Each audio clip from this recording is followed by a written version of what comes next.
All right. We want to ask some questions on this topic to our guest today, Nikita Malik, who's a research associate at the Quilliam Foundation. She speaks to us from London. Ms. Malik, thank you very much for being on the show. Thank you for having me. What more can the government do? The report just told us the government has sent letters, written letters to mosques. Is the government powerless to collect information and prevent radicalization wherever it may occur? I wouldn't agree with that statement entirely. The mosque is an important place where people receive a religious education. When we talk about integration, we need to focus also on common themes, which is generational divides.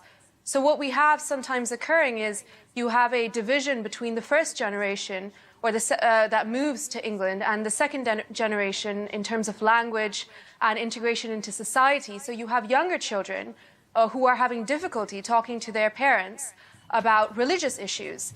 They might go to the mosque to seek help on trying to understand what their religion means, how that helps them to integrate into a British society with secular values. And many of them also go online, and when they type in, in the search boxes about Islam and religion, they're sometimes unfortunately led to extremist websites. So what I'm trying to say is, it's all very well to write letters to mosques, but we need to focus more on many multifaceted spaces where extremism might be occurring and radicalization can occur. Oh, Nikita, one of the things that strikes me about this conversation is, and including in the report we just saw, we speak of integrating Muslim youth, but you yourself made a distinction between the different generations. We're talking here about a generation that was born in Britain. How can they be asked to integrate in a country that's already their own?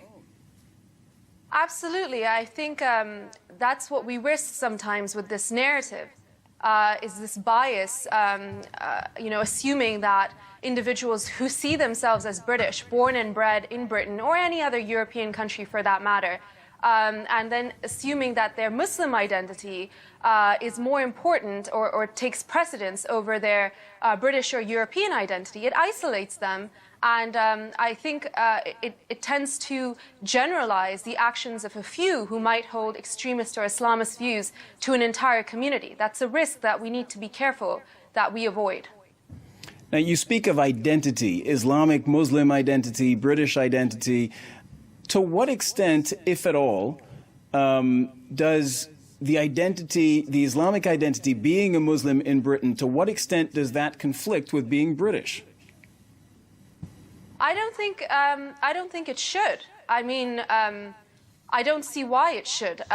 Religion and national identity, why should they be binary? Why should they be mutually exclusive? And also, why this focus on Muslim identity in particular? I mean, we can, in a secular society, in a liberal society, people should be able to view and practice whatever religions they want, and they shouldn't, be contradictory to their levels of citizenship and their integration in the country. So by focusing particularly on one aspect of an individual, saying that you're a Muslim and, do you have trouble fitting in, we risk isolating them. And really what we should be focusing on is integrating them and promoting civic tolerance amongst members of this community and Britain in general.